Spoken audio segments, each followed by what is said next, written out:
Hello everyone, welcome you all on Indo पाठशाला।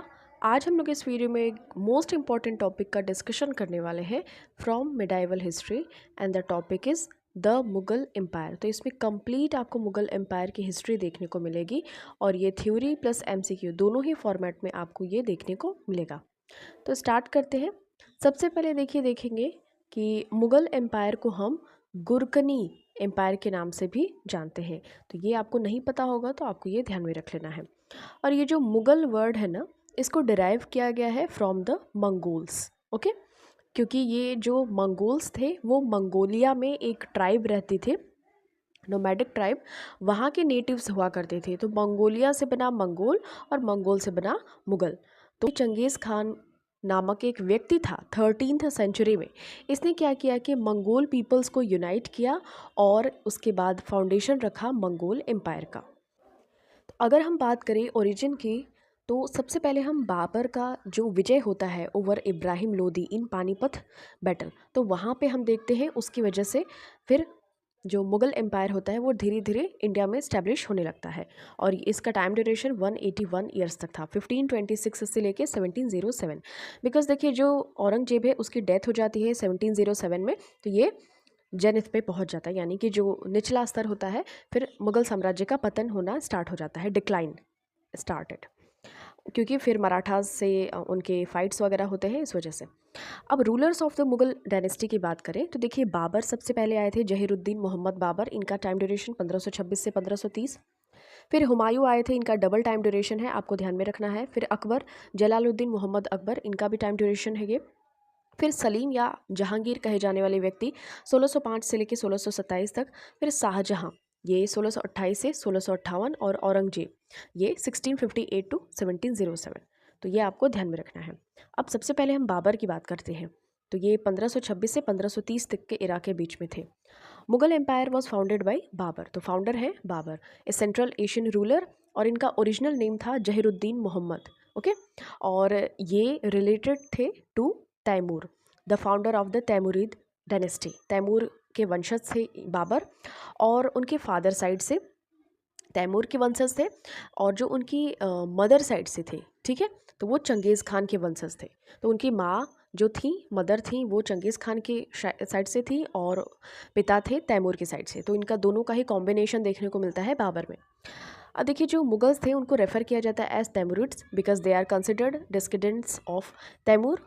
और बाबर, देखिए ध्यान में रखना है आपको कि 1494 में ही Babur at the very young age at 12, इन्होंने अपने पिता उमर शेख मिर्ज़ा को सक्सीड किया था एज अ फरगना रूलर। ठीक है, फरगना एक स्मॉल टाउन था।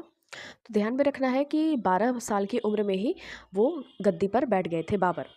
अब बाबर ने समरकंद जीता था 2 बार, बट इसको लॉस्ट भी कर दिया था इट इन नो टाइम, और both occasion. The second time the Uzbek chief, जो उज्बेकिस्तान का चीफ था, शैबानी खान, ठीक है, शैबानी खान आपको ध्यान में रखना है, इसने डिफीट कर दिया था बाबर को और कन्क्वेर कर लिया अगेन समरकंद को। उसके बाद this forced Babur to move towards Kabul which he captured in 1504 CE। तो ध्यान में रखना है, अफगानिस्तान की जो कैपिटल अभी काबुल, तो उसी की बात की जा रही है कि ये सभी जीत के बाद में, फरगना के बाद में, बाबर चाहता था कि अब ठीक है, धीरे धीरे हम काबुल की तरफ चलते हैं। ठीक है, उसको कैप्चर किया था 1504 में। बाबर इंडिया भी आना चाहता था, क्योंकि इनॉर्मस वेल्थ था इंडिया में, सोने की चिड़िया कहा जाता था भारत को। तो इस वजह से वो चाहता था कि आएंगे, लूटपाट करेंगे और चले जाएंगे। तो Babur was looking forward India as a place which could add to his meagre revenue from Kabul. तो ध्यान में रखना है कि वो अपनी रेवेन्यू जनरेट करने के लिए इंडिया में आना चाहता था। ठीक है, तो उसके बाद में वो क्या करता है कि बैटल ऑफ पानीपत को हम कंसिडर करते हैं one of the decisive battles of Indian history, because it was fought between Babur and Ibrahim Lodi. कब? 1526 में। और ये बाबर को रिक्वेस्ट किया था टू इन्वेड इंडिया। किसने किया था? तो ये था अफगान चीफ दौलत खान लोदी एंड राणा सांगा। तो ये दोनों ही व्यक्तियों ने बाबर को इन्वेड करने के लिए इंडिया पर इन्वाइट किया था। ठीक है, अब Ibrahim Lodi of the Lodi dynasty had the ambition to create a powerful and centralised empire which alarmed the Afghan chiefs and Rajputs. तो इस वजह से वो लोग चढ़ जाते हैं, मतलब जो राणा सांगा होते हैं और जो चीफ होता है दौलत खान लोदी, तो ये सब सोचते हैं जो बाबर हैं उनकी हम हेल्प से इब्राहिम लोदी को गद्दी से हटा देंगे और उसके बाद में आपसी समझौते और जो भी मनी वगैरह का डिस्ट्रीब्यूशन करके फिर बाबर को वापस लौटा देंगे काबुल। बट ऐसा नहीं होता है। क्या होता है कि 1526 में पानीपत का बैटल होता है और बाबर आता है और फिर उसके बाद वो बैटल जीत जाता है और वो वहीं पे जम जाता है। धीरे धीरे फिर मुग़ल डायनेस्टी यानी कि मुग़ल एम्पायर का वहाँ पे फाउंडेशन को लेड कर देता है। ठीक है, तो ये जो बैटल होता है इससे दिल्ली का थ्रोन कैप्चर कर लिया जाता है और सफ़ाविद रूलर्स जो थे पर्शिया में और ऑटोमन तुर्क्स, तो बाबर डिफीट कर देता है इब्राहिम लोदी को। ठीक है, तो ये जो बैटल होता है इसमें इब्राहिम लोदी की आर्मी थी 1 लाख के करीब और 1000 एलिफेंट्स थे। तो Babur was the champion of a highly developed system of warfare और इसने बहुत सारे टैक्टिक्स यूज़ किए थे, साइंटिफिक सिंथेसिस लाइक उसने तोप वगैरह का इस्तेमाल किया था। ठीक है, गन पाउडर का भी। तो ये एक तरीके से वन साइडेड वॉर हो गया था। इस वजह से क्या होता है कि इब्राहिम लोदी हार जाता है और ये बाबर जीत जाता है। अब ध्यान में रखना है कि ये पूछे जाते हैं कि कौन कौन से जो तोप खाने को संचालन कर रहे थे वो कौन थे। गनर्स कहे जाए तो Gunners under expert Ottoman Gunners जो थे उस्ताद अली और मुस्तफ़ा। तो ये उस्ताद अली और मुस्तफ़ा आपको ध्यान में रखना है। ओके, अब बाबर का जो डिसीजन था to stay on in India completely change, वो कम्प्लीटली चेंज हो गया the situation and he invited the hostility of Rana Sanga. Rana Sanga ने तो बस उनको बाबर को इनवाइट किया था कि आप आइए इन्वेड करिए इब्राहिम खान लोदी से, युद्ध लड़िए और वापस से फिर चले जाइए। बट ऐसा कुछ नहीं होता है, बाबर अपना डिसीजन चेंज कर देता है। उसके बाद में क्या होता है कि जो राणा सांगा होता है उसके लिए थोड़ी सी मुश्किल बढ़ जाती है because but the presence of Babur in the Indo Gangetic valley was a threat to Rana Sanga. Next बात करते हैं, while Sanga wanted to confine Babur to Punjab, तो बाबर को पंजाब तक के एरिया में सीमित करना चाहता था। Babur accused Sanga of breach of agreement as Sanga did not join him against Ibrahim Lodi. तो राणा सांगा जो होते हैं ना, इब्राहिम लोदी के खिलाफ युद्ध में बाबर की हेल्प नहीं करते हैं। तो इस वजह से जो बाबर होता है वो राणा सांगा को बोलता है आपने हमारी जो ट्रीटी वगैरह थी, एग्रीमेंट थी, उसको ब्रीच किया है। तो armies of Babur and Rana Sanga eventually fought the battle of Khanwa. तो ध्यान में रखना है कि फिर बैटल ऑफ खानवा होता है 1527 में नियर फतेहपुर सीकरी। बहुत सारे Afghans including Mahmud Lodi the younger brother of Ibrahim Lodi supported Rana Sanga, but somehow वो लोग हार जाते हैं और अगेन बाबर जीत जाता है। ठीक है, बहुत सारे राजपूत चीफ्स, बहुत ही प्रोमिनेंट राजपूत जालौर के और आम्बेर के, सिरोही के, बहुत सारे जो मेदिनी राय चंदेरी के राजा थे, बहुत सारे लोगों ने हेल्प की। बट समहाउ क्या होता है कि बैटल ऑफ खानवा में बाबर की पोजीशन और ज़्यादा ऊंची हो जाती है और उसने बाबर ने क्या किया कि गाजी की टाइटल को अडॉप्ट किया। ये आपको ध्यान में रखना है कि बैटल ऑफ खानवा में ही गाजी का जो टाइटल था वो बाबर ने अडॉप्ट किया था। ठीक, अब देखिए, पानी पिया खाना खाया चला घाघरा बांध के, ये एक ट्रिक है बाबर के जो भी युद्ध या बैटल्स थे उनको याद करने की। अब पानी पिया, पानीपत का वॉर हो गया, उसके बाद दिन खानवा का भी बैटल हो गया, उसके बाद अब आए हम पानी पिया खाना खाया चला घाघरा बांध के। अब चंदेरी की बैटल पे आते हैं जो कि 1528 में होता है अगेंस्ट मेदिनी राय। ओके, और उसके बाद में क्या होता है कि चंदेरी को भी वो कैप्चर कर लेता है बाबर। अब उसके बाद में फिर क्या होता है कि Malwa kingdom, fort of Chanderi, ये सभी को कैप्चर करने के बाद में जो अफगान थे who were dominant in eastern Uttar Pradesh were not reconciled. In 1529 Babur started a campaign battle of Ghaghra. तो ये 1529 में हो जाता है battle of Ghaghra against them, but could not win a decisive victory. He signed an agreement with Afghan chiefs who were allowed to rule over Bihar. तो Afghans के साथ में वो एक ट्रीटी साइन करता है, एग्रीमेंट साइन करता है कि वो बिहार में अपना जो भी रूल है, मतलब कि जो भी उनको व्यापार करना है या युद्ध लड़ना है या लूट खसोट करना है, सब कुछ कर सकते हैं। उसके बाद ही क्या होता है कि Babur died on 26 December 1530। Okay, he was a notable scholar, वो बहुत ही अच्छा विद्वान था क्योंकि उसको अरेबिक और पर्शियन लैंग्वेज आती थी। ठीक है, Turki was his mother tongue and he wrote his memoirs Tuzuke Baburi in Turki language. आपको ये ध्यान में रखना है कि तुर्की लैंग्वेज में उसने अपनी तुजुके बाबरी या बाबरनामा लिखा था, लेकिन उसके बाद में अकबर के टाइम ड्यूरेशन में क्या होता है कि इसका फ़ारसी यानी कि पर्शियन लैंग्वेज में ट्रांसलेट किया जाता है। ठीक है, ध्यान में रखिएगा। और उसको फ्लोरा एंड फोना यानी कि उसको नेचर से भी बहुत ज़्यादा अट्रैक्शन था, लगाव था। For the first time since the downfall of the Kushan Empire, Kabul and Kandahar became integral parts of the Mughal Empire. For the first time since the downfall of the Kushan Empire, Kushan empire जैसे जैसे गिरता गया, ठीक है, Kushan empire जैसे जैसे decline होता गया टाइम के साथ में, तो काबुल और कांधार वो बहुत ही अच्छे पार्ट बन गए, इंटीग्रल पार्ट बन गए ऑफ मुगल एम्पायर। उसके बाद उनको डोमिनेट करते हुए बाबर और उसके जो भी सक्सेसर्स थे वो एबल हो पाए to protect India and external invasions for almost 200 years. जो काबुल और कांधार के ऊपर में कंट्रोल था वो क्या करता था, एक बॉर्डर क्रिएट कर देता था पंजाब के साइड में, ताकि कोई भी इंडिया में डायरेक्टली एंटर न कर सके, ठीक है। तो ये सारे तरीके से जो हमारा इंडिया था उसको वो लोग जो मुगल्स थे वो प्रोटेक्ट कर पा रहे थे। ओके, बाबर जो था उसने खुद को डिक्लेयर किया एज बादशाह, आपको ये चीज़ ध्यान में रखनी है, ठीक है।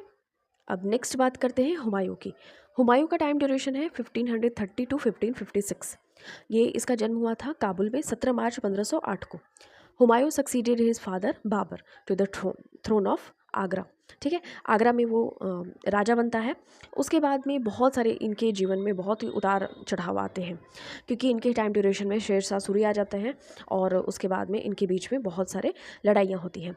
देखिए, जो हुमायूं था उसके 4 ब्रदर्स थे, ठीक है, सॉरी 3 ब्रदर्स थे, कामरान, अस्करी और हिंदल, ठीक है। तो ये हिंदाल, अस्करी और कामरान ये हुमायूं, ये चारों ही ब्रदर्स थे। और उसके बाद में देखिए जो इनका फाइनेंशियल सिस्टम था वो बहुत ही वीक था, ठीक है। और जो अफ़गान फोर्सेस थी वो हमेशा एक थ्रेट बने रहते थे इन सभी मुगल पीरियड में। तो क्या होता है कि 1528 में Humayun was appointed the governor of Badakhshan, ठीक है, बदख्शा का सूबेदार घोषित किया गया था 1528 में। A region spanning south Tajikistan and north Afghanistan, तो वहाँ का एरिया है बदख्शा, वहाँ पे सूबेदार नियुक्त होता है, ठीक है। Despite initial victories including capturing the Kalinjar fortress and defeating Sultan Mahmud लोदीन Bahadur Shah of Gujarat, Humayun success was short lived, ठीक है, due to his weak character. उसका कैरेक्टर बहुत ही वीक था, इस वजह से उनकी सक्सेस बहुत ज़्यादा नहीं है हुमायूं की। क्योंकि देखिए जो शेर शाह सूरी हैं उनके जो पावर थी वो राइज़ कर रही थी बिहार और उत्तर प्रदेश के एरिया में, तो हुमायूं समहाउ उनसे हार जाते थे, ठीक है। तो despite defeating the Afghans at Durra in 1532 and besieging the fort of Chunar, he suffered a significant setback in the battle of Bilgram, ठीक है। तो आपको ये चीज़ ध्यान में रखना है कि 1540 में एक बैटल होता है, वो होता है बैटल ऑफ बिलग्राम, जो कि कन्नौज का युद्ध के नाम से भी हम जानते हैं। और ये किसके अगेंस्ट में था, ये शेरशाह सूरी के अगेंस्ट में था। और this defeat compelled Humayun to flee to the Safavid empire in Persia for refugee. तो ध्यान में रखना है कि जो बैटल ऑफ पानीपत में जिन सफाविद ने हेल्प की थी बाबर की, उन्हीं सफाविद के पास में हुमायूं अगेन दौड़ के जाते हैं रिफ्यूजी बनने, क्योंकि जो बैटल ऑफ बिलग्राम होता है, बैटल ऑफ कन्नौज होता है 1540 में, तो हुमायूं बुरी तरीके से हार गए थे अगेंस्ट शेरशाह सूरी। ओके, अब देखिए जो हुमायूं थे ये सफाविद किंग के पास में असिस्टेंस के लिए गए थे with his support. He eventually वो जीत जाते हैं ओवर हिज ब्रदर्स अस्करी और कामरान, ओके। और 1545 में वो कन्क्वेयर कर लेते हैं अगेन कंधार और काबुल को। 1555 में हुमायूं रिक्लेम करता है आगरा और दिल्ली को after defeating the forces of Sikandar Shah Suri. तो शेर शाह सूरी के ही जो रिलेटिव्स होते हैं लाइक सिकंदर शाह सूरी उनका बेटा, तो हुमायूं रिक्लेम कर देते हैं आगरा और दिल्ली को after defeating the forces of Sikandar Shah Suri. ये 1555 की बात है। तो 1555 में हुमायूं सिक्योर करते हैं अपनी victory over the Afghans only to pass away 6 months later. और ये 1556 में due to a fall from the staircase of his library that is Din Panah, ठीक है। तो वहाँ पे वो गिर जाते हैं उसकी सीढ़ियों से और उसके बाद में उनकी डेथ हो जाती है। तो इस तरीके से आपको ध्यान में रखना है कि उनकी पर्शियन लैंग्वेज में पोइट्रीज़ वगैरह भी होती थी। अब यहाँ पे बात करते हैं एक्सपीडिशन ऑफ कलिंजर। ये 1531 में हुआ था। 6 months into his reign Humayun besieged the formidable Kalinjar fort in Bundelkhand. ये कहाँ पे है, बुंदेलखंड के एरिया में है। 1531 में इसको सीज किया जाता है। This fort part of the defensive chain protecting Agra from the south and surrendered to Humayun after a month long siege. अब उसके बाद देखिए ध्यान में रखना है कि बैटल ऑफ दोहरिया कब होता है। बैटल ऑफ दोहरिया 1532 में होता है। आपको ये डेट्स बेसिकली ध्यान में रखने हैं। बैटल ऑफ कलिंजर 1531 में, बैटल ऑफ दोहरिया ये 1532 में होता है। कहाँ पे, दौराह एक एरिया पड़ता है रिवर गोमती के पास में, वहाँ पे ये अफगान फोर्सेस को हराते हैं, ठीक है। उसके बाद ये जो फोर्सेस थे had taken control of Bihar, ये बिहार का कंट्रोल ले लेते हैं और कैप्चर कर लेते हैं जौनपुर, जो कि उत्तर प्रदेश के ईस्ट में पड़ता है। तो ये सभी रीजंस होते हैं जो बैटल ऑफ दोहरिया का कारण बनता है। और उसके बाद में आपको ध्यान में रखना है कि इसका ईयर 1532 में था। अब सीज ऑफ चुनार की बात कर लेते हैं। तो 1532 में सेम ईयर में हुमायूं कैप्चर कर लेते हैं चुनार फोर्ट को, ठीक है, जो कि शेरशाह सूरी ने इसको उस टाइम पे कैप्चर करके रखा हुआ था। अब देखिए ध्यान में रखना है कि हुमायूं जो होता है, despite the victory Humayun chose not to pursue the routed Pathans, instead he accepted Sher Shah's submission, who placed loyalty to the Mughals and sent his son as a hostage. तो वो शेरशाह सूरी जो होते हैं वो अपने बच्चे को भी हॉस्टेज के रूप में मुगल्स के दरबार में भेज देते हैं। वॉर विथ बहादुर शाह तो 1535 टू 36 AD में होता है। अब देखिए जो ये एरा होता है उसमें हुमायूं क्या करता है कि इंगेज हो जाता है in wars against Bahadur Shah and successfully वो एनेक्स कर लेता है territories of Sarangpur, Mandsaur and fort of Mandu, Champaner and Diu. तो ये क्या करता है कि ये सभी जो कन्क्वेयर कर लेता है ये कन्क्वेस्ट मार्क करते हैं कि हुमायूं का एक्सपेंशन बढ़ जाता है इन सेंट्रल इंडिया। नेक्स्ट बात करते हैं बैटल ऑफ चौसा। तो बैटल ऑफ चौसा 1539 में होता है और हुमायूं किसको फेस करता है, शेरशाह सूरी को in the battle of Chausa in 1539। और ये रिजल्ट आता है इसका कि हुमायूं गॉट डिफीटेड, हुमायूं हार जाता है और Sher Shah Suri capitalized on his victory to march on Delhi and Agra, subsequently capturing both. तो जो शेरशाह सूरी होता है after the battle of Chausa Delhi और आगरा दोनों को ही कैप्चर कर लेता है। अब बैटल ऑफ कन्नौज ये 1540 में होता है। Sher Shah Suri decisively defeated Humayun.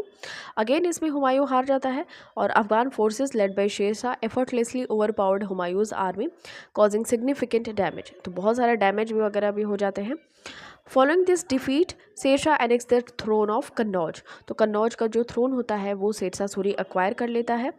और ध्यान में रखना है कि दिल्ली, आगरा, कन्नौज ये सभी क्या कर लेता है, शेरशाह सूरी अपने अंडर में एक्वायर कर लेता है। उसके बाद में क्या होता है कि जो हुमायूं हारता जाता है और वो 15 ईयर एग्जाइल में बिताता है। And the rise of the सूर एम्पायर। तो ये फिर 1540 से 1545 1545 तक ये सूर एम्पायर का थोड़ा राइज होता है एम्पायर, ठीक है। अब सूर एम्पायर की बात कर लेते हैं 1540 से 1555 तक, जब तक ये हुमायूं अगेन वापस नहीं आता है, क्योंकि ये 1540 से 1555 तक 1540 टू 1555 ये 15 ईयर्स तक एग्जाइल में रहता है हुमायूं, ओके। अब उसके बाद जो देखिए founder of the Sur dynasty होते हैं, second Afghan empire after the Lodhis, वो शेरशाह सूरी। इसका ओरिजिनल नाम था फरीद, ठीक है। शेरशाह सूरी का ओरिजिनल नाम था Farid. He was the son of Hasan Khan, जो कि जागीरदार थे in Sasaram in south Bihar, Jaunpur, ठीक है। Later Farid served under the Afghan governor of Bihar, Bahar Khan Lohani. तो बहार खान लोहानी जो थे वो बिहार में एक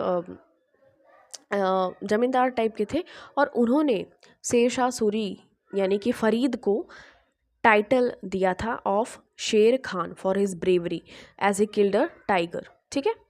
शेर खान ने एक्वायर किया great administrative skills by managing the affairs of his father's jagir and he defeated Sultan Mahmud Shah of Bengal at the battle of Surajgarh, आपको ध्यान में रखना है, and became the most powerful Afghan military commander in the eastern province. और इन्होंने defeat किया, शेरशाह सूरी ने defeat किया मुगल एम्परर हुमायूं को in the battle of Chausa, in the battle of Kannauj, okay, और डिक्लेयर किया खुद को emperor of Hindustan at the age of 54। Sher Shah Suri का जो टाइम पीरियड था वो बहुत ही ज़्यादा बड़ा नहीं था, ऑलमोस्ट 5 ईयर्स था, यानी कि 1540 टू 45। और इन्होंने इस बीच में बहुत सारे काम किए, लाइक कन्क्वेयर किया मालवा को, चौसा के बैटल में जीते, कन्नौज भी जीता। तो इंटायर जो राजस्थान था वहाँ पे वो जीतने के लिए जा रहे थे, यानी कि जो कश्मीर को छोड़कर उन्होंने ऑलमोस्ट सभी जीत लिया था, ठीक है। Maldeo was the ruler of Marwar who brought the whole of western and northern Rajasthan under his control, okay. तो Sher Shah defeated Maldeo in the famous battle of Sammel. Sammel का युद्ध होता है बिटवीन अजमेर एंड जोधपुर, ये एरिया है। बैटल ऑफ सामेल होता है 1544 CE में। शेरशाह डिफीट कर देते हैं मालदेव को, ठीक है। Maldeo was the ruler of Marwar. उसके बाद the battle of Sammel sealed the fate of Rajasthan. Sher Shah then conquered Ajmer, Jodhpur, Mewar and Malwa too. तो ये सभी आपको ध्यान में रखना है, ये सभी कन्क्वेयर कर लिए जाते हैं शेरशाह सूरी के द्वारा। The last campaign was against Kalinjar. तो कालिंजर एक स्ट्रॉन्ग फोर्ट था, ठीक है। बुंदेलखंड में, in which he succeeded but died from an accidental explosion of gunpowder in 1545। तो 1545 में वहाँ पे बारूद वगैरह का इस्तेमाल किया जाता था उस फोर्ट में। तो उसी किसी एक्सीडेंटली जो शेरशाह सूरी होते हैं उनकी डेथ हो जाती है in the Kalinjar fort. Okay, Sher was tolerant towards other faiths. He employed Hindus at important positions and वो आर्किटेक्चर आर्ट वगैरह भी बहुत अच्छा उसमें रुचि रखते थे। ही build the Purana Qila, old fort, Sher Mandal and octagonal building inside the Purana Qila complex. और he also build the Rohtas fort. आपको ध्यान में रखना है a UNESCO world heritage site in Pakistan. ये रोहतास फोर्ट उनके द्वारा बनवाया गया है। Many structures in the Rohtasgarh fort in Bihar and Sher Shah Suri Masjid in Patna. Sesa was succeeded by his son Islam Shah, who ruled till 1553 CE. He faced a number of conflicts with his brothers and many Afghan nobles. His death led to a civil war among his successors, और ये provide करता है हुमायूं को एक best opportunity that he had been seeking for recovering his empire in India. Again क्या होता है कि हुमायूं आता है 1555 CE में। हुमायूं डिफीट करता है the Afghans and recovered Delhi and Agra. ठीक है, नेक्स्ट अब बात करते हैं शेरशाह की एडमिनिस्ट्रेशन की। तो although his rule lasted for only 5 years, ठीक है, 1540 to 45, he established a well organized administrative system. The government was highly centralized and consisted of several departments. तो ये देखिए 4 टोटल डिपार्टमेंट्स थे, इनको देख लेते हैं। दीवान रसालत, तो फॉरेन मिनिस्टर को कहते थे उस टाइम पे दीवान रसालत। दीवान वजारत, तो in charge of revenue and finance, also called wazir, तो वजीर को हम कहते थे दीवान वजारत। दीवान आरिज, तो in charge of the army, in charge of the army was called as Diwan Ariz. Diwan Insha, तो मिनिस्टर फॉर कम्युनिकेशन। तो ये सभी आपको ध्यान में रखने, ये क्वेश्चंस पूछे जाते हैं। Okay, the empire consisted of 47 sarkars. In each sarkar there were 2 officers. Chief Munsif, उनको जज कहते थे। Chief Shiqdar, law and order से रिलेटेड थे, who controlled the administration. Each sarkar consisted of several parganas. Okay, amil किसको कहते थे? लैंड रेवेन्यू को आमिल कहा जाता था। फोतेदार किसको कहा जाता था? ट्रेजरर को। शिकदार मिलिट्री ऑफिसर को कहा जाता था। करकून्स अकाउंटेंट्स को कहा जाता था। ठीक है, ये सभी जो शब्दावलियाँ हैं आपको ध्यान में रखने हैं, ये टर्म्स पूछे जाते हैं एग्जाम्स में। तो ये सभी कंट्रोल करते थे एडमिनिस्ट्रेशन ऑफ ईच परगना। ठीक है, क्योंकि each sarkar consisted of several Parganas, और 47 सरकार थे। ठीक, अब देखिए ध्यान में रखना है कि विलेज को कहते थे मौजा। ठीक है, विलेज को कहते थे उस टाइम पे मौजा, was the lowest level of administration. ठीक है, लाइक नाउ डेज हमारा जो मौजा है यानी कि विलेज है वही लोएस्ट लेवल ऑफ एडमिनिस्ट्रेशन है। There were also many administrative units called iqtas. Okay, अब land revenue was well organised and revenue officers were called amils, आपको ध्यान में रखना है। While qanungos were the officers in charge of maintaining revenue records. The land assessment was done every year and all cultivable lands were classified into 3 categories: good, middle and bad. Okay, the state's share was 1/3, ये जो state का share था वो 1/3 था of the average produce, and it was either to be paid in cash और crop, तो ये cash या फिर क्रॉप में इनको पे करना होता था। ठीक है, उसके बाद में देखिए जो एरिया बोया जाता था, the area sown, the type of crops cultivated and the amount each peasant had to pay was written on a document called patta. एक डॉक्यूमेंट होता था उसको कहते थे पट्टा, उसी पे लिखा होता था कि कौन से पीजेंट ने किस टाइप के क्रॉप को कल्टीवेट किया है और उसको कितना पे करना होगा एज अ टैक्स। शेर शाह ने इंट्रोड्यूस किया था new copper coins called dam. ठीक है, and these were in circulation till 1835। Okay, and he also introduced silver rupiya. 1 rupiya is equal to 64 dams, and gold coins इसको अशरफी या मोहर के नाम से जानते थे। ठीक है, शेर शाह ने इम्प्रूव किया था communication by laying 4 important highways. They were Sonargaon, ये बंगाल में है, टू सिंध, ठीक है। Sher Shah restored the old imperial road, the grand trunk road by Ashoka, इसको बनवाया गया था। फिर Agra to Burhanpur, Jodhpur to Chittor, Lahore to Multan, तो ये टोटल 4 इंपॉर्टेंट हाईवे या इम्प्रूवमेंट होता है, इसको अच्छे से करवाया था। रेस्ट हाउसेस भी बनाए थे, लाइक सराय जिसको कहते हैं, were built at a distance of every 2 कोस, यानी कि 8 किलोमीटर पे बनाए गए थे, on the highways for the convenience of travelers. तो every sarai was guarded by a watchman who were under the control of sahana, ठीक है, sahana custodian.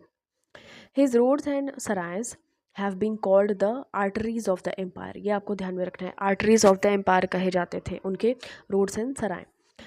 पुलिस बहुत इफ़िशेंटली इन सभी कामों को करती थी, वो ऑर्गेनाइज करती थी, और crime was less during his reign. Okay. Sher Shah ने सेटअप किया था कि strong army in order to administer his empire. इन्होंने बोरो किया था the branding system chehra and dagh from Alauddin Khilji. तो ध्यान में रखना है, अलाउद्दीन खिलजी से इन्होंने चेहरा और दाग सिस्टम को एक्वायर किया था, बोरो किया था, ठीक है। तो चेहरा और दाग सिस्टम क्या होता है कि एक घोड़ा होता है, ठीक है, उस पर दाग लगाया जाता है कि ये घोड़ा इस व्यक्ति का है। He laid great emphasis on justice, qazis were appointed at different places for administering justice. At the local level the village panchayat and zamindars dealt with civil and criminal cases. अब अकबर के बारे में बात कर लेते हैं।